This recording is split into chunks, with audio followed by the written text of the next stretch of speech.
दे देंगे। मैं बिहार पहली बार नहीं आया हूँ। 2015 में बिहार में महागठबंधन के प्लेटफॉर्म के साथ जुड़कर काम करने का अवसर मिला है। ज़्यादातर लोगों को जो लगता है कि भाई अगर आपके मन का एमएलए बन जाए, पार्षद बन जाए, मुखिया बन जाए, एमएलए बन जाए, मंत्री बन जाए तो उससे बहुत सारी चीज़ें सुधर सकती हैं। 2015 में मुझे भी शायद ऐसा ही लगता होगा, और जिस मंच से जुड़ के या जिस प्लेटफॉर्म के साथ जुड़कर काम किया, जिसको महागठबंधन के नाम पर उस समय जाना गया, उनकी सरकार भी बनी। और महागठबंधन तो सबको याद है, लेकिन उसके साथ साथ उस सरकार के जो प्रायोरिटीज़ थे, जो प्राथमिकताएं थी, उसको भी तय किया गया, जिसको आप 7 निश्चय के नाम से जानते हैं।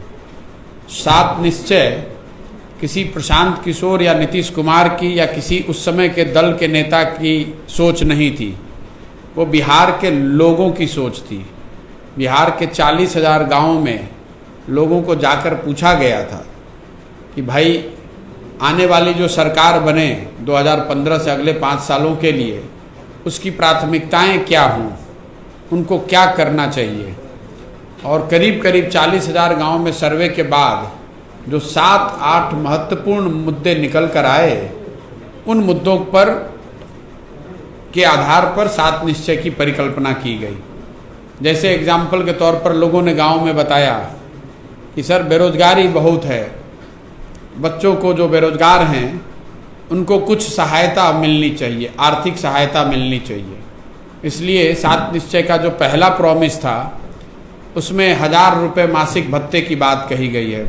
बिहार के हर बेरोजगार को कम से कम 1000 रुपये का मासिक सहायता मिले, ऐसी घोषणा की गई थी। लोगों ने बताया कि साहब 10वीं 12वीं तक तो फिर भी परिवार के लोग मिलकर पढ़ाई करा लेते हैं किसी तरीके से, लेकिन 12वीं के बाद जब बच्चों को बाहर जाकर पढ़ाई करनी होती है तो परिवार की आर्थिक स्थिति, कई परिवारों की आर्थिक स्थिति ऐसी नहीं होती है जिससे उनको मदद की जा सके। इसलिए स्टूडेंट क्रेडिट कार्ड की परिकल्पना की गई। लोगों ने गाँव में बताया कि चापाकल जो गढ़ता है, खासकर जो सरकारी चापाकल है, वो आज भी इस आधार पर गाड़ा जाता है कि आपकी राजनीतिक और सामाजिक स्थिति क्या है। इसलिए हर घर नल में जल की बात कही गई। अब मैं इन सब बातों की चर्चा क्यों कर रहा हूँ? मैं आपको ये बताना चाह रहा हूँ कि बिहार के राजनीतिक इकोसिस्टम से मेरा पहले भी मैं जुड़ा रहा हूँ। सरकार बन गई और उसमें मेरी कुछ भूमिका भी रही, उसका एजेंडा भी तय कर दिया गया, लेकिन इन जितने भी प्रॉमिस उस समय किए गए, जितने भी उस समय वादे किए गए, ज़्यादातर वो ज़मीन पर, धरातल पर उसको उतारा नहीं गया। और ऐसा नहीं है कि ये सिर्फ कमरे में बैठ के ये वादे किए गए थे। इन वादों को तय करने के लिए, जैसा मैं आपको बता रहा हूँ, करीब 40,000 गाँवों में सर्वे किया गया था। उस समय के अनुमान के मुताबिक इस पर 3-3.25 लाख करोड़ रुपए 5 साल में खर्च किए जाने थे। और इसको इम्प्लीमेंट करने के लिए बिहार विकास मिशन की परिकल्पना भी की गई थी। ये तीनों बातें, राजनीतिक तौर पर आप जीत भी जाएं, एजेंडा भी तय कर दें, उसके लिए बजट का प्रावधान भी हो जाए और उसको करने के लिए कोई व्यवस्था भी बना दी जाए, तो भी अगर आज 8 साल 9 साल के बाद हम लोग देख रहे हैं, ग्राउंड पर कोई बहुत बड़ी चीज़ बदलती नहीं है। बिहार की जो स्थिति है, बिहार आज विदेश का सबसे गरीब और पिछड़ा राज्य है। ये ध्रुव सत्य है। जैसे सूरज पूरब में उगता है, वैसे इस बात को कोई विवाद नहीं कर सकता है कि बिहार आज भी देश का सबसे गरीब और पिछड़ा राज्य है। देश के सबसे ज़्यादा अशिक्षित लोग, देश में सबसे ज़्यादा बेरोजगार लोग, देश में सबसे ज़्यादा भुखमरी के शिकार और गरीबी रेखा से नीचे रहने वाले लोग बिहार राज्य में रहते हैं। बिहार में किसी एक राज्य से अगर पलायन करने वालों की संख्या देखी जाए तो वो भी सबसे बड़ी संख्या बिहार से है। ये स्थिति क्यों है? ज़्यादातर लोगों को लगता है, अगर आप बात करेंगे, आप लोग खुद समाज से जुड़े हुए हैं, पत्रकारिता करते हैं, ज़्यादातर लोग बताएंगे कि अभी की जो सरकार है वो काम ठीक नहीं कर रही है, या किसी डिपार्टमेंट में कोई अफसर अच्छा नहीं है, कोई मंत्री अच्छे नहीं हैं। कुछ लोग बताएंगे कि नहीं साहब, पीछे की सरकारों ने अच्छा प्रयास नहीं किया, इसलिए स्थिति बहुत खराब है। अब अभी नीतीश जी बहुत प्रयास कर रहे हैं तो भी कितना कर पाएंगे। मैं आपको बता रहा हूं कि अगर बिहार की इस स्थिति को आपको समझना है तो थोड़ा सा आपको लंबा देखना पड़ेगा। 50 और 60 के दशक में बिहार देश के सबसे अग्रणी राज्यों में बिहार की गिनती होती थी, और बिहार का जो पिछड़ापन है ये 70 से शुरू हुआ, 60 के दशक के अंतिम सालों से आगे। और उसके बाद अगर आप आंकड़ों को देखेंगे तो आपको पता चलेगा कि 70 के बाद कोई ऐसा साल नहीं गया है जब बिहार किसी न किसी मानक पर, किसी न किसी स्टेट से पीछे न छूटा हो।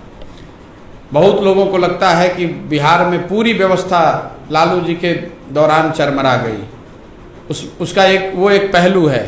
लेकिन 1990 में जब लालू जी मुख्यमंत्री बने तभी बिहार देश का सबसे गरीब राज्य बन गया था। ज़्यादातर लोग इस बात का ध्यान नहीं करते हैं कि 1970 से 90 के बीच में बिहार में करीब 25 सरकारें आईं और गईं, और उस राजनीतिक उथल पुथल के दौर ने बिहार को विकास के दौर में पीछे ढकेल दिया। 1967 से 1990 के बीच 25 सरकारें आईं और गईं, 5 बार प्रेसिडेंट रूल इंक्लूडेड। 23 साल के कालखंड में 25 सरकार, जिसकी वजह से कहीं न कहीं विकास हाशिए पर रहा। आप विकास की दौड़ में दूसरे राज्यों के मुकाबले पीछे छूट गए। फिर 90 से लालू जी की सरकार है, उन्होंने बताया कि बिहार को सुधारने के लिए सामाजिक न्याय होना चाहिए, सामाजिक न्याय के एजेंडे से बिहार को सुधारा जा सकता है। जो लोग बिहार की ज़मीनी हकीकत से वाकिफ़ हैं उनको ये मानने में दिक्कत नहीं होनी चाहिए कि सामाजिक न्याय के क्षेत्र में लालू जी की सरकार में एटलीस्ट उनके शुरुआती सालों में कुछ प्रगति जरूर हुई है। जो समाज में बहुत सामाजिक तौर पर पिछड़े दबे हुए लोग थे उनको थोड़ा बहुत आवाज़, उनको शक्ति, उनको ताकत मिली। ये अलग बात है कि आगे के सालों में उनके राज्य की, उनके शासन की स्थिति खराब हुई। लॉ एंड ऑर्डर देख लीजिए, आर्थिक विकास, उस दौर को लोगों ने जंगल राज भी कहा। 2005 से नीतीश जी की सरकार है और नीतीश जी का ऐसा दावा है कि सामाजिक न्याय के साथ हमने विकास किया है। मैं कैमरे पर आपके सामने कह रहा हूं कि ठीक बात है, नीतीश जी के राज में विकास हुआ है, लेकिन विकास की रफ्तार ऐसी नहीं रही है जिससे बिहार की स्थिति सुधर जाए। बिहार दूसरे राज्यों के मुकाबले जहां आज से 30 वर्ष पहले खड़ा था वहीं पर आज भी खड़ा है। 1990 में भी आप देश के सबसे गरीब राज्य थे। 2005 में जब नीतीश जी मुख्यमंत्री बने तो भी आप देश के सबसे गरीब राज्य थे, और आज 2022 में भी आप देश के सबसे गरीब राज्य ही हैं। अगर ये स्थिति बदलनी है तो कोई ना कोई नया प्रयास होना चाहिए। हर व्यक्ति अब राजनीति में ये कहता है कि मैं ही वो नया प्रयास हूँ, मैं ही वो भगवान का भेजा हुआ दूत हूँ जो आऊँगा, मुझ पर भरोसा कीजिए, मुझे वोट दे दीजिए, मैं ठीक कर दूँगा। मैं आपको बता रहा हूँ कि प्रशांत किशोर की ये ताकत नहीं है, कम से कम मैं इसको ठीक नहीं कर सकता हूँ। कैसे ठीक होगा? इसको ठीक करने के लिए बिहार के लोगों को एक साथ आकर सही प्रयास करना पड़ेगा, सामूहिक प्रयास करना पड़ेगा। जो मेरा पूरा अभियान है जन सुराज का, वो सिर्फ इसी बात से को लेकर है। अभी कोई दल या मंच नहीं बनाया गया है। जन सुराज एक प्रयास है बिहार में एक नई राजनीतिक व्यवस्था बनाने की, ऐसी व्यवस्था जिसमें राजनीतिक दल बिहार के सभी सारे अच्छे लोग मिलकर बनाएं और उनका जो एजेंडा हो, जो काम करने का एजेंडा हो, जो प्रायोरिटी हो, जो दल की प्राथमिकता हो, वो सब मिलकर तय करें और सब मिलकर उस एजेंडे को हासिल करने के लिए सामूहिक प्रयास करें। अभी कोई बिहार में चुनाव नहीं है, चुनाव 3.5 साल 4 साल के बाद होना है।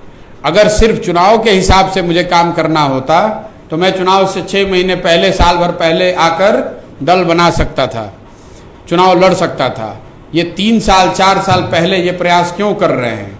ये पूरा प्रयास इसलिए है कि समाज में हर उस व्यक्ति तक पहुंचा जाए जो सही व्यक्ति है, जिसको जगाने की, समझाने की, एक साथ एक मंच पर लाने की ज़रूरत है। और इसी दिशा में मैं पूरे राज्य में घूम रहा हूँ। 60-70 हज़ार लोगों ने मिलने के लिए रिक्वेस्ट किया हुआ है। मैंने पटना में मिलना शुरू किया। 5 मई को मैंने एक प्रेस कॉन्फ्रेंस में बताया था कि राज्य भर से कोई 17,500-18 हज़ार लोग मिलना चाहते हैं या मेरे टीम ने उनके साथ संपर्क किया है। अब वो संख्या बढ़ के 70 हज़ार के आसपास पहुंच गई। हर दिन 2,000-3,000 लोग स्वयं से फ़ोन करके ये बता रहे हैं कि साहब ये सुझाव है, या वो मिलना चाहते हैं, बात करना चाहते हैं, इससे जुड़ना चाहते हैं। ये संभव नहीं है कि वो चीज़ पटना में बैठकर किया जाए, इसलिए हर जिले में जा रहे हैं और कोई पब्लिक मीटिंग या रैली नहीं कर रहे हैं, छोटी गोष्ठियाँ आयोजित कर रहे हैं। लोगों से संवाद करने का प्रयास है। बोलने से ज़्यादा लोगों से सुनने और उनसे सीखने का प्रयास है। आने वाले 5 दिन तक आप देखेंगे कि मैं सिवान में जहाँ पर भी जाऊँगा कोई राजनीतिक रैली नहीं है। हर जगह जो लोग अपने घर, अपने बरामदे, अपने दलान, अपने स्कूल, अपने ऑफिस में बुला रहे हैं, वो अपने साथ 100-50 लोगों को बैठाएंगे, उनके साथ बैठकर चर्चा करेंगे और उस चर्चा से कुछ सीख कर जाएंगे। लेकिन इससे पूरी बात नहीं बनेगी। ये काम अभी से लेकर सितंबर तक पूरे बिहार में कंप्लीट करेंगे और 2 अक्टूबर से पश्चिम चंपारण गांधी आश्रम से एक 3,000 किलोमीटर की पदयात्रा शुरू करेंगे। पदयात्रा ऐसी नहीं जिसमें कि सिर्फ रोड को नापना है, नेशनल हाईवे और स्टेट हाईवे पर नहीं चलना है, गांवों में जाना है। और ऐसा नहीं कि 10 दिन चले और उसके बाद 5 दिन ब्रेक लिया या 2 दिन ब्रेक लिया। एक बार चलना शुरू करेंगे तो जब तक बिहार का पूरा कोना कोना न चले जाएं, सारे जिले पूरे न हो जाएं, कम से कम हम लोग का अनुमान है कि 3,000 किलोमीटर अगर बिहार के हर जिले में पहुंचना है, हर ब्लॉक, हर पंचायत, हर गली, हर शहर तक पहुंचना है, तो कम से कम 3,000 किलोमीटर चलना पड़ेगा, पैदल पदयात्रा करनी पड़ेगी, ताकि लोगों से मिला जा सके, उनसे बात समझी जाए कि आखिर समस्या क्या है और समस्या को सुलझाने के लिए क्या प्रयास होने चाहिए। साथ ही समाज में कौन ऐसे अच्छे लोग हैं, कौन सही लोग हैं जिनको एक साथ लाने की ज़रूरत है, जिनको एक साथ लाकर एक मंच पर आगे की जर्नी, आगे का खाका खींचा जा सकता है। 2 और बात कि जहाँ तक दल बनाने का सवाल है, वो सिर्फ और सिर्फ इन लोगों की पहचान होने के बाद ही, अगर सब लोग मिलकर तय करेंगे तो ही दल बनाया जाएगा। वो दल प्रशांत किशोर का दल नहीं होगा, वो उन सारे लोगों का दल होगा जो मिलकर इस दल को बनाना चाहते हैं। इस पूरे यात्रा में, इस पूरे प्रयास में अगले 1-1.5 साल लग सकते हैं, इसलिए कोई हड़बड़ी नहीं है। अगर आपके प्रश्न ये हैं कि कल क्या होगा, तो मैंने वो बात आपको बता दी। लोगों से मिलना, उनकी बात सुनना, समझना और फिर पदयात्रा के माध्यम से लोगों के घर घर तक पहुंचना, सिर्फ और सिर्फ यही प्रयास है ताकि समाज में सभी सही लोगों को एक साथ लाया जा सके। कि बिहार को अगर बदलना है तो बिहार को बदलने के लिए कोई भगवान का भेजा हुआ दूत बाहर से आने वाला नहीं है। बिहार के लोगों को मिलकर ही सामूहिक तौर पर प्रयास करना होगा। इसी दिशा में मैं अपनी ओर से जो कुछ कर सकता हूं वो कर रहा हूं। इस पूरी यात्रा में जब हम सही लोग कह रहे हैं तो मैं पार्टी के लिए वर्कर ढूंढने नहीं निकला हूं, मेरे नाम का झंडा, बैनर, पोस्टर लगाने वालों को ढूंढने नहीं निकला हूं। मैं ऐसे सारे लोगों को ढूंढने निकला हूं जो मेरे साथ चलना चाहते हैं। अगर एक ईंट उस दल में, उस मंच में, उस व्यवस्था में मेरी है तो एक ईंट उनकी भी होगी। जितना हक मेरा उतना हक उन सब व्यक्ति का जो साथ में जुड़कर इस व्यवस्था का हिस्सा बनना चाहते हैं। इसके साथ मैं अपनी वाणी को विराम दे रहा हूं। आपके जो प्रश्न हैं वो आप पूछ सकते हैं। बहुत बहुत धन्यवाद।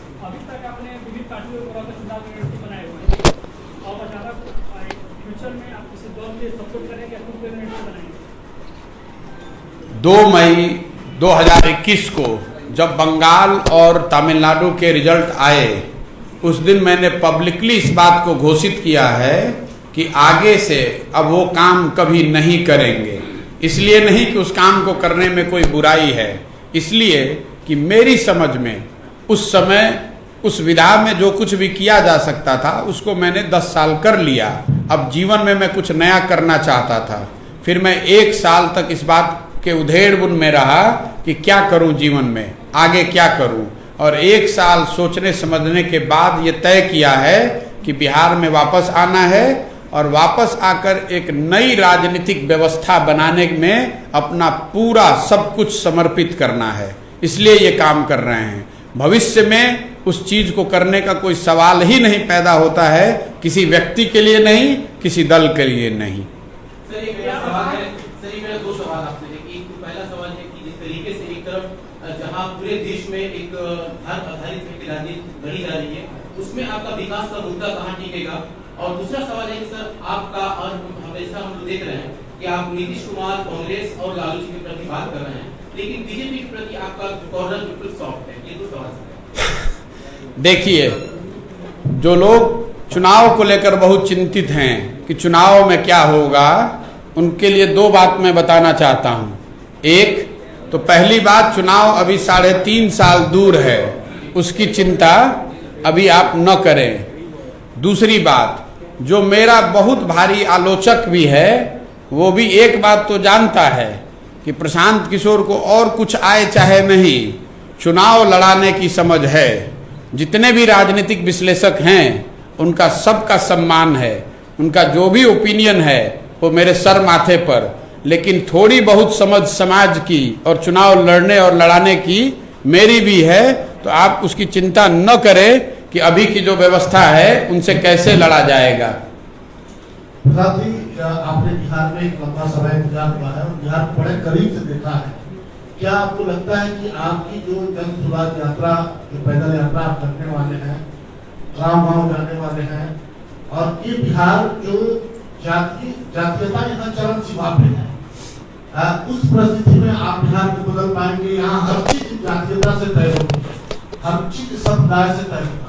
देखिए, ये प्रश्न शायद सबसे ज्यादा मेरे से रोज पूछा जाता है और हर दिन इसका मैं जवाब देता हूँ। जब जवाब देता हूँ तो लोगों के चेहरे पे लगता है कि नहीं, बात तो ठीक कह रहे हैं, लेकिन फिर वो स्प्रिंग की तरह वापस फिर सवाल आता है, इसलिए फिर से मैं एक्सप्लेन करता हूँ। अगर आप राजनीति करते हैं तो समाज में जो भी फैक्टर है, समाज के सारे पहलुओं की समझ आपको होनी ही चाहिए। राजनीति करने वाले को एक और ऑप्शन नहीं, एक और बात है कि उसके पास ये ऑप्शन नहीं है कि समाज में सब अच्छा हो जाए तब आप राजनीति करेंगे। अगर जाति व्यवस्था है, धन बल है, बाहुबल है, या जो भी समाज में अच्छाइयाँ बुराइयाँ हैं, उसके रहते हुए ही आपको राजनीति करके उसको जीत कर आना है।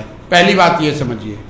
दूसरी बात, बिहार में जातियों की जो भूमिका है चुनावों में, वो किसी अन्य राज्य से ज़्यादा या कम नहीं है।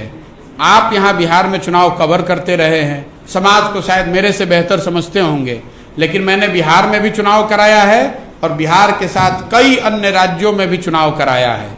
जितनी बड़ी सच्चाई चुनाव के नज़रिए से जाति बिहार में है, उतनी ही बड़ी ये आंध्रा में भी है, तमिलनाडु में भी है, गुजरात में भी है। लेकिन एक भूमिका बना दी गई है, लोगों ने आपके हमारे मन में भर दिया है कि बिहार में कुछ नहीं हो सकता है, क्योंकि यहाँ पर सब कुछ जाति पर ही होता है।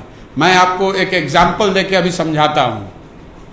1984 में इसी बिहार में कांग्रेस को भारी जीत मिली। आपसे पूछूंगा क्यों मिली? इसी जातिगत व्यवस्था के रहते हुए कांग्रेस 1984 में कैसे जीत गई? तो आप बताएंगे कि इंदिरा जी की मौत से जो सहानुभूति की लहर थी, उसकी वजह से समाज जातियों से ऊपर उठकर सबने कांग्रेस के लिए वोट किया। ठीक है ना? फिर मैं आपसे पूछूंगा कि 1989 में बीपी सिंह के नेतृत्व में जनता दल को बहुत भारी बहुमत बिहार में मिला। उस समय क्या हुआ? तो आप बताएंगे कि प्रशांत जी, बोफोर्स की वजह से भ्रष्टाचार बहुत बड़ा मुद्दा बन गया था, जिसकी वजह से समाज में सबने जाति धर्म से ऊपर उठकर बीपी सिंह के जनता दल को वोट किया। फिर मैं आपको पूछूंगा, मैं ऐसे 20 एग्जाम्पल दे सकता हूं, लेकिन मैं सिर्फ 3 दूंगा आपको समझाने के लिए। 84 एक घटना थी, 89 एक नैरेटिव था, एक मुद्दा था, और 2014 मैंने पूछूंगा 14 में क्या हुआ? आप बताएंगे मोदी जी के नाम पर समाज में सब जाति के लोग, यही आप लोग लिखते हैं, यही एनालिसिस टीवी पर बताते हैं कि मोदी जी के नाम पर सब बंधन टूट गए, सारे लोग जात धर्म से ऊपर उठकर सबने भाजपा को वोट किया। ये 3 एग्जाम्पल क्यों दे रहा हूं? आपके माध्यम से दर्शकों को, बिहार के भाई बंधुओं को बताना चाहता हूं कि जो लोग आपके दिमाग में ये भरते हैं कि सिर्फ और सिर्फ जाति ही एक फैक्टर है, इन 3 चुनावों में क्या हुआ? अगर कोई मुद्दा, अगर कोई व्यक्ति, अगर कोई घटना समाज को एक साथ जोड़ दे तो समाज में वो ताकत है कि वो जातियों से ऊपर उठकर वोट करता है। होता ये है कि कोई दूसरा, कोई बड़ा मुद्दा नहीं है, कोई व्यक्तित्व नहीं है, कोई ऐसी बड़ी घटना नहीं हुई है, वैसी परिस्थिति में समाज में एक भावना हो जाती है कि सब एक ही जैसे दिख रहे हैं, तो चलो भाई अपने जात वाले को ही दे देते हैं। ये बात है। इसलिए बिहार में बिल्कुल ये संभव है। बिहार के लोग, आप चाहे जिस जाति के भी हों, कोई नहीं चाहता है कि उसका बच्चा आधे पेट खाना खाए, कोई नहीं चाहता है कि उसके बच्चे की अच्छी पढ़ाई नहीं हो। आप किसी भी जाति के हैं, आप ये थोड़ी ना चाहेंगे कि आपके बच्चे के शरीर पर कपड़ा ना हो, आपके घर में कोई बीमार पड़ जाए तो डॉक्टर और दवा ना हो। हर जाति, हर व्यक्ति, हर परिवार का आदमी सोचता है कि यहाँ पर बेहतरी आए। मैं आपको बताता हूँ, यहाँ जो पलायन की स्थिति है, जब यहाँ पर बच्चा 18 साल 19 साल से पहले जैसे ही आपकी शारीरिक स्थिति काम करने की होती है, आप अपना गांव, परिवार, घर छोड़कर दूसरे प्रदेश में जाकर काम करते हैं। 25 साल 30 साल जो समाज में कोई दूसरा काम करने के लिए तैयार नहीं है, वो बिहार के लोग, सबसे डिफिकल्ट काम बिहार के लोग कर रहे हैं। जब आपका शरीर थक जाता है, आप 50 के हो गए, 55 के हो गए, तो आप फिर काम छोड़कर वापस आते हैं। इस पूरे 30-35 साल जो आपकी पूरी जवानी है, उसमें आप कभी 15 दिन 1 महीने के लिए घर आए, परिवार के साथ मिलने का आपको अवसर मिला। बाकी सारे समय आप परिवार से दूर, अपने गांव, अपने मिट्टी से दूर आप संघर्ष कर रहे हैं। जब आप वापस आते हैं तो जो लड़का आपके घर में जो सबसे यंग है, वो आपकी जगह बाहर काम करने जाता है। कौन जाति का आदमी कहेगा कि इसको बदलना नहीं चाहिए? अगर आपका बेटा बाहर किसी फैक्ट्री में काम कर रहा है, सबसे कठिन परिस्थिति में काम कर रहा है, तो आप जात देखिएगा कि आप चाहिएगा कि आपका लड़का आकर पटना में काम करे और इज्जत से काम करे। यहाँ के नेता बता रहे हैं, कई बार आप और हम सुनते हैं कि किसी बिहार के लड़के को किसी ने गाली दे दी, मारपीट हो गई, सुनते हैं ना? तो नेता क्या बताते हैं कि बिहार के लड़के न रहें, बिहार के लोग न रहें तो दिल्ली और मुंबई की व्यवस्था ठप पड़ जाएगी, वहाँ सब्जी नहीं बिकेगा, वहाँ सफाई नहीं होगा। मैं आपको बता रहा हूं कि ये गौरव की बात नहीं है। बिहार के लोग सब्जी बेचते हैं, ये गौरव की बात नहीं है। बिहार के लोग पर सफाई की व्यवस्था टिकी हुई है महानगरों की, ये गौरव की बात नहीं है। गौरव की बात तब होती कि वो लड़का यहाँ पर सब्जी पैदा कर रहा होता और यहाँ से ट्रेन से या प्लेन से वो सब्जी बॉम्बे भेज रहा होता, दिल्ली भेज रहा होता, तो यहाँ इज्जत से नौकरी रोजगार कर रहा होता, 4 लोगों को नौकरी देता और अपने घर में रहता और बिजनेसमैन कहलाता। लेकिन वहां जाकर अगर ठेला लगाता है तो ये गौरव की बात नहीं है। मुख्यमंत्री और बड़े नेता बता रहे हैं, कह रहे बिहार के लड़के नहीं रहेंगे तो दिल्ली की व्यवस्था रुक जाएगी। हम लोग कोई दिल्ली के व्यवस्था चलाने का ठेका लेके बैठे हुए हैं? बिहार के लड़के सब्जी बेचने के लिए पैदा हुए हैं और मुंबई का कचरा साफ करने के लिए पैदा हुए हैं। कर्नाटक का आदमी, तमिलनाडु का आदमी आकर बिहार में कभी ये काम कर रहा है? कभी नहीं कर रहा है। तो हमारे लड़के जाकर वहां क्यों काम कर रहे हैं? इसलिए काम कर रहे हैं कि बिहार में आप जो कर रहे हैं उनके लिए बेसिक रोजगार भी आप नहीं क्रिएट कर पा रहे हैं। आप 1000 रुपया भी अगर कमाने की जगह व्यवस्था बना देंगे तो कोई बाहर जाकर ऐसी स्थिति में घर परिवार छोड़कर रहना नहीं चाहता है। सर एक सवाल है, अगर फ्यूचर में आप सीएम मतलब बन जाते हैं तो आपने कहा कि लालू जी आते हैं, लालू जी आए, उनके द्वारा कुछ काम नहीं हुआ, नीतीश कुमार भी आए, उनके द्वारा कुछ काम नहीं हुआ, तो आपके आने से क्या वजह है कि आप काम कर सकते हैं? मैं बिल्कुल इसके उलट बात कह रहा हूं मेरे भाई, आपने सुनी नहीं। मैंने कहा कि लालू जी का या उनके पार्टी का दावा है कि उन्होंने सामाजिक न्याय पर काम किया। मैं मान रहा हूं कि चलिए सामाजिक न्याय पर आपने काम किया, मैं उसके लिए आपका नमन कर रहा हूं। मैंने ये कहा कि नीतीश जी का दावा है कि उन्होंने विकास किया, मैं उसके लिए भी उनका नमन कर रहा हूं। ठीक भाई, आपने विकास किया, लेकिन इसके बाद भी, और सिर्फ इन्हीं के लिए नहीं कह रहा हूं, पिछले 70 साल से आपको 1970 से समझाया, आपने शायद सुना नहीं। 25 सरकारें आई और गई, सबने अपने स्तर से प्रयास किया होगा। मैं सबको धन्यवाद कह रहा हूं। मैं राजनीतिक तू मैं करने नहीं आया हूं। मैं ये कह रहा हूं कि आपके सारे प्रयास के बाद अगर आपके जितने भी दावे हैं उसको सही मान लिया जाए तो भी तो हमारी स्थिति यही है कि हम देश के सबसे गरीब राज्य हैं, सबसे पिछड़े राज्य हैं। तो कुछ दूसरा करना पड़ेगा। और दूसरा मैं ये नहीं कह रहा हूं कि मैं करूंगा। मैंने पहली लाइन बताई कि मैं तो कर ही नहीं सकता हूं। ये सिर्फ और सिर्फ बिहार के लोगों में ताकत है जो कर सकते हैं। देश के 40% जिलों में डीएम और एसपी में एक लड़का बिहार का है। तो जितनी तकनीकी संस्थाएं हैं देश में उसमें 20 से 25% लोग पढ़ने वाले और पढ़ाने वाले दोनों बिहार के हैं। तो बिहार के लोग तो बेवकूफ हैं नहीं, यहाँ की व्यवस्था ने उसको बांध रखा है। तो मैं ये कह रहा हूं कि उन लोगों को जाकर मिलने की, उनको साथ में जोड़ने की, समझाने की, उनसे अनुनय विनय करने की जरूरत है। मेरा काम कुम्हार का है। वो जो काम, जो घड़ा बनना है, जो बिहार में व्यवस्था बननी है, वो तो यहाँ के लोगों की ताकत से बनेगी। जैसे घड़ा जो है वो चाक और मिट्टी की ताकत से बनता है, कुम्हार बिना चाक और मिट्टी के घड़ा नहीं बना सकता है। बिहार के लोगों में वो ताकत है कि घड़ा बनाया जा सकता है। मुझे सिर्फ उनको थोड़ा भरोसा देना है, उनका हाथ पकड़ना है। बहुत सारे ऐसे लोग हैं समाज में जो जानते हैं कि अगर राजनीति में मैं आऊं तो बहुत अच्छा कर सकता हूं, समाज के लिए कुछ अच्छा कर सकते हैं, लेकिन वो इसलिए नहीं आते हैं कि कोई ऐसा प्लेटफॉर्म नहीं है जहां उनका भरोसा हो, जहां वो आए, कोई उनका चुनाव मैनेज कर दे। वो सोचते हैं कि भाई मैं जाऊंगा राजनीति में, पैसे कहाँ से लाऊंगा, बूथ कैसे बनाऊंगा, धन बल बाहुबल से कैसे निपटूंगा, जाति से कैसे निपटूंगा। लेकिन अगर उनको कोई ये कह दे कि अरे भाई ये सब की चिंता प्रशांत किशोर कर रहे हैं, आप आइए, तो वो शायद उनमें से बहुत तेरे लोग आ जाएंगे। और वो आएंगे तो प्रशांत किशोर की वजह से नहीं जीतेंगे, जीतेंगे अपनी ताकत से। लेकिन मेरे भरोसे पर शायद वो आ जाए एक मंच पर। और ये पूरा प्रयास उसी के लिए है कि ऐसे सारे लोगों को चिन्हित किया जाए, उनको जाकर मिला जाए, समझाया जाए और एक मंच पर लाया जाए। क्योंकि अगर आपको हमको अपने बच्चों के लिए एक बेहतर बिहार छोड़ना है तो हमको आपको ही प्रयास करना पड़ेगा। कोई तमिलनाडु और केरल से आकर बिहार बदलने वाला नहीं है।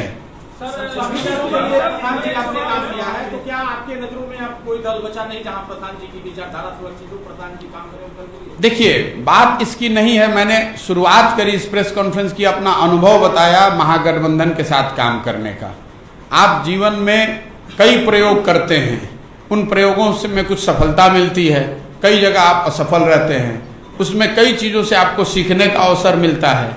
मैंने 10 साल ये काम किया है, 11 चुनाव में मैं जुड़ा रहा हूँ। एक यूपी का चुनाव छोड़ दें तो कोई चुनाव ऐसा नहीं रहा है जिससे मैं जुड़ा हूँ और वहाँ हम चुनाव हारे हों। लेकिन उससे व्यवस्था बदल गई हो इसका मैं दावा नहीं कर सकता हूँ। 1 साल सोचने समझने के बाद मैंने तय किया कि बिहार में आकर एक नई राजनीतिक व्यवस्था बनाई जाए। क्यों? उसकी 2 वजह है। एक कि यहाँ विकास के नजरिए से जो मैं बार बार आपको बता रहा हूँ, इसकी जरूरत है। 75 के बाद, 1975 के बाद बिहार में कोई राजनीतिक और सामाजिक आंदोलन नहीं हुआ है। जो लोग 75 के पौध हैं, जो 75 के आंदोलन से निकले, चाहे वो लालू जी हों या नीतीश जी या सुशील कुमार मोदी, वही लोग चलाए जा रहे हैं इस स्टेट को। आप इसी की बात छोड़ दीजिए, अगर आप बिहार में पिछले 25-30 साल में जितने एमपी, जितने एमएलए और मंत्री बने हैं, सब की सूची बना दीजिएगा तो आपको पता चलेगा कि कुल मिलाकर 1250 से 1500 परिवार ही इस राज्य को चलाए जा रहे हैं। 3-3.5 करोड़ परिवार वाला ये राज्य ऐसा कैसे है कि 1250 परिवार के लोग ही सब जानते हैं? जो लोग पहले लालू जी के साथ थे, आधे से ज्यादा लोग वही आज नीतीश जी के साथ हैं। कल आपकी सरकार बन जाएगी तो उसमें आधे लोग फिर वही आ जाएंगे। इसीलिए व्यवस्था बदल नहीं रही है, और उसको बदलना है तो समाज में नीचे उतरकर नए लोगों को ढूंढना होगा, उनको एक साथ एक मंच पर लाना होगा और एक लोकतांत्रिक व्यवस्था बनानी होगी जिसमें कि सबको ऐसा लगे कि वो अपनी क्षमता के अनुसार कोई ना कोई जिम्मेवारी पा सकते हैं, कुछ ना कुछ कर सकते हैं। दूसरा कोई ऑल्टरनेटिव मेरे दिमाग में है नहीं। अगर आपके पास है तो आपका भी स्वागत है, आप मुझे बताइए। मैं अपने बुद्धि शक्ति से जो समझ पाया हूं कि इसी तरीके से बिहार को सुधारा जा सकता है, दूसरा कोई रास्ता नहीं है, इसीलिए मैं प्रयास कर रहा हूं। अगर मेरे जैसा आदमी जो बिहार के साधारण पृष्ठभूमि से आता है, यहाँ के सरकारी स्कूलों से पढ़ा है और मुझे जीवन में कुछ एक जगह मिल गई है, अगर मैं प्रयास नहीं करूंगा तो बिहार के किस लड़के में हिम्मत होगी प्रयास करने की? इसलिए प्रयास कर रहे हैं। लोग बता रहे हैं कि बहुत कठिन है, मैं आपको बता रहा हूं अगर कठिन है इसीलिए करना है, कोई डरने की बात नहीं है। कठिन है इसीलिए करने आए हैं। अगर 10 बरस पहले आपको बताते कि भाई मैं कोई चुनावी प्रबंधन का काम करने वाला हूं, तो आप में से बैठे हुए कितने पत्रकार इस बात को मान लेते कि ये संभव है? 10 साल में आपको संभव करके दिखाया है। अगले 2-3 साल में मेरा पूरा विश्वास है कि इसको बिहार में किया जा सकता है और आपको कर कर दिखाएंगे। समाज की नजर में सही लोगों की परिभाषा क्या है? गांधी का तस्वीर पीछे है, क्या वो सही लोगों की परिभाषा दे चुके हैं? बिल्कुल, आपने देखिए सही बात पूछा कि जन सुराज में सही लोग कौन है, जन सुराज की नजर में इस परिकल्पना में सही आदमी कौन है? किसी के माथे पर नहीं लिखा है कि सही आदमी कौन है। कैसे पता करें समाज में सही आदमी कौन है? तो जैसे आपको दही से मक्खन निकालना होता है तो आप क्या करते हैं?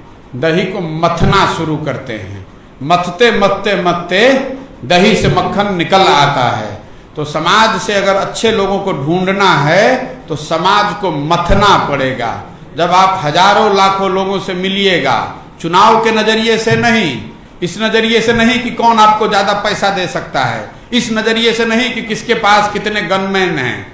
समाज में अगर आप अच्छे लोगों को ढूंढने निकलिएगा और उस नजरिए से मथना शुरू कीजिएगा, हजारों लोगों से मिलिएगा, तो उसमें से बहुत अच्छे लोग निकल कर आ सकते हैं।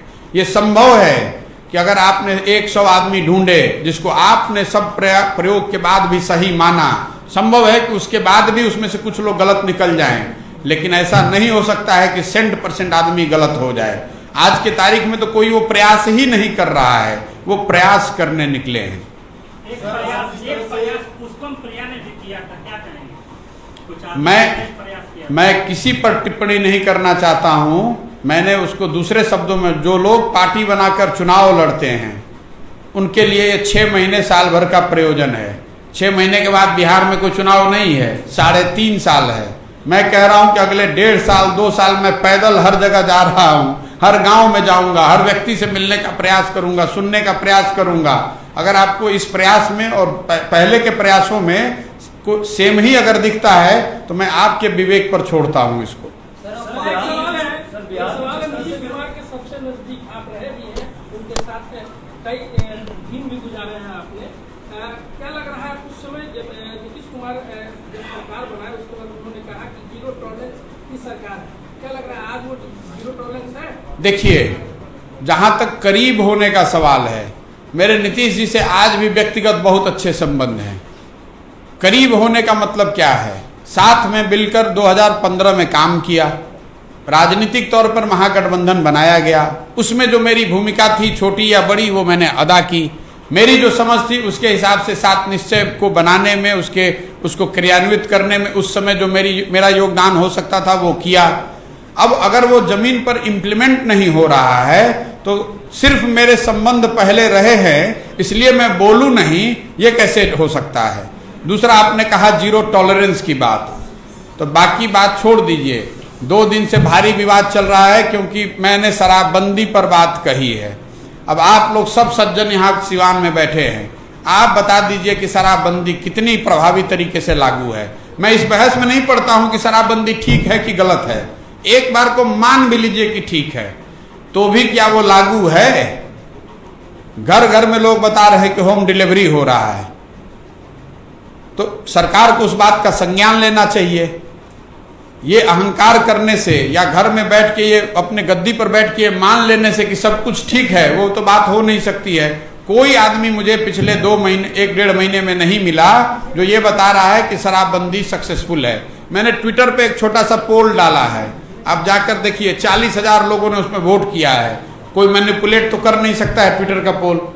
40,000 लोगों में 85% लोग बता रहे हैं कि साहब पूरी तरीके से फेल है ये। ये मैं नहीं कह रहा हूं, ये लोग कह रहे हैं।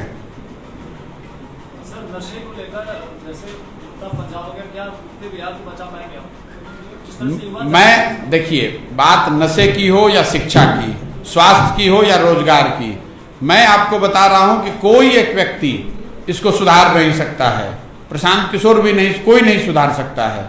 लोगों के सामूहिक प्रयास से ही ये सुधरेगा। एक ब्लूप्रिंट, एक खाका बिहार को बदलने का और बिहार के विभिन्न क्षेत्रों को बदलने का डालना पड़ेगा।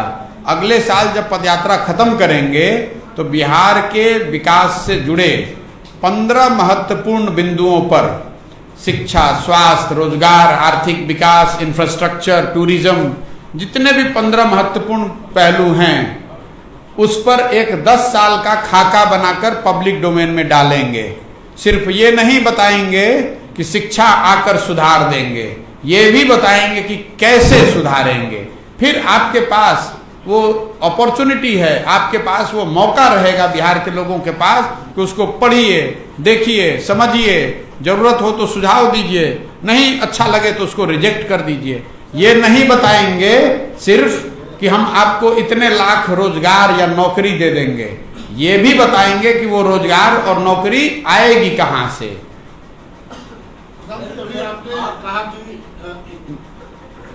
आपने कहा कि 12,500 लोग की परिपाटी जो है वही बिहार में शासन कर रही है। 1250 परिवारों, व्यक्ति नहीं, परिवार। तो ये समस्या ये है कि आज पूरा जीवन बीजेपी में बिताने के बाद और टिकट जब नहीं मिलता है तो वो लोग कांग्रेस के खाते में चले जाते हैं। अब इस परिपाटी से कल आप पार्टी भी बनाने वाले हैं, क्या लगता है कि ये सारे लोग जो बड़े बड़े नेता हैं, आज राजनीति हर व्यक्ति के पास की बात नहीं है, पैसा जिसके पास है उसके पास राजनीति, तो क्या ये जो लोग हैं, जो दूसरे दलों के लोग हैं, क्या वो आपकी तरफ से कब्जा नहीं करेंगे, आपके साथ नहीं होंगे? देखिए, पहली बात तो आप इस बात को सिरे से हटा लीजिए कि मैं कोई दल बनाने वाला हूं। जब लोग आकर दल बनाएंगे तो सिर्फ दल ही नहीं बनाएंगे, वो ये भी तय करेंगे कि इस दल का नाम क्या होना चाहिए और इस दल का संविधान क्या होना चाहिए। वो ये भी तय करेंगे कि दल की प्राथमिकताएं क्या होंगी और उस दल के पदाधिकारी कौन होंगे, टिकटों को किस आधार पर बांटा जाएगा और दल को आगे कैसे चलाया जाएगा। ये लोकतांत्रिक व्यवस्था इस देश में पहले थी, स्वतंत्रता से पहले कांग्रेस, आज वाली नहीं, महात्मा गांधी वाली कांग्रेस, ऐसी लोकतांत्रिक व्यवस्था थी जिसमें आप जुड़कर अपनी क्षमता के मुताबिक कुछ न कुछ आजादी की लड़ाई में योगदान दे सकते थे। वो व्यवस्था बिहार में बनाई जा सकती है, उसी को मैं नई राजनीतिक व्यवस्था कह रहा हूं। ऐसा इसलिए कि बिहार में इसकी जरूरत है, लेकिन उससे भी बड़ी एक बात है, बिहार में और कुछ हो चाहे नहीं, बिहार की मिट्टी की ये ताकत है कि बिहार यूपी के लड़कों को राजनीति की खूब समझ है। चाहे उसके पास पैसा हो न हो, नौकरी हो न हो, बिजनेस हो या न हो, लेकिन आप चौक चौराहे पर 5 लड़कों को बैठा दीजिए, वो आपको राजनीति खूब अच्छी बता सकता है कि राजनीति कैसे होती है। अब मेरा अपना प्रयास ये है कि अगर लोगों को जोड़ा जाए, उनको प्रशिक्षित किया जाए, उनको एक साथ एक मंच पर लाया जाए, तो बिहार की धरती में ऐसे हजारों लड़के हैं जो प्रशांत किशोर से बहुत बेहतर सोच वाले हैं या बहुत बेहतर उनकी क्षमता है। उनको एक साथ लाने की जरूरत है, अपने आप देखेंगे कि चीजें सुधरेंगी। सर, पार्टी बनाने का बिहार तब बदलेगा जब 2-4-5 हजार अच्छे वैसे मुखिया बन जाएं। बिहार तब बदलेगा जब 100, 150, 200 अच्छे लोग विधायक बन जाएं। एक दल या नेता के बदलने से बिहार में इंक्रीमेंटल सुधार हो सकता है, ट्रांसफॉर्मेशनल सुधार नहीं हो सकता है। और आपको बिहार को अगर दूसरे राज्यों के मुकाबले आगे बढ़ना है तो आपको ट्रांसफॉर्मेशनल सुधार चाहिए, इंक्रीमेंटल से बात नहीं बनेगी। जो आप और हम देख रहे हैं, नीतीश कुमार 15 साल से इंक्रीमेंटल सुधार कर रहे हैं, इससे बात नहीं बनेगी। सर, आप पार्टी बनाने का दावा नहीं कर रहे हैं और ये जितना सारा डेटा कलेक्ट कर रहे हैं, ऐसा तो नहीं आप किसी दूसरे पार्टी के लिए काम कर रहे हैं? जब एक बार घोषणा कर दी कि क्रिकेट से संन्यास ले लिया, तो फिर आप पूछिएगा कि सर आप ऐसा तो नहीं कि फिर बॉलिंग करने लगिएगा, ऐसा तो नहीं कि अब पहले ओपनिंग करते थे अब चौथे नंबर पे बैटिंग करने लगिएगा। अरे भाई 1 साल पहले कह दिया कि किसी के लिए काम नहीं करेंगे, वो काम ही छोड़ दिया। दूसरा बात आपने बताया डेटा कलेक्ट कर रहे हैं, कौन सा आपका डेटा कलेक्ट कर लिया और कौन सा आपका डेटा है जो पहले से सरकार के पास नहीं है, मार्केट में खुला बिक रहा है। उसके लिए इस गर्मी में बैठ के अपना परिवार घर सब छोड़कर बात करने की जरूरत नहीं है। मार्केट में कुछ पैसे फेंकिएगा तो सब डेटा आपको मिल जाएगा बैठे बैठे। यानी अब ये माना जाए कि अभी आप कल बिहार से राज्य में दूसरे के लिए रणनीति बनाते हो, अपने लिए बनाएंगे? देखिए, अपने लिए काम कर रहे हैं और अपने लिए का मतलब यह है कि इस नई राजनीति, बिहार में एक नई राजनीतिक व्यवस्था बनाने के लिए काम कर रहे हैं।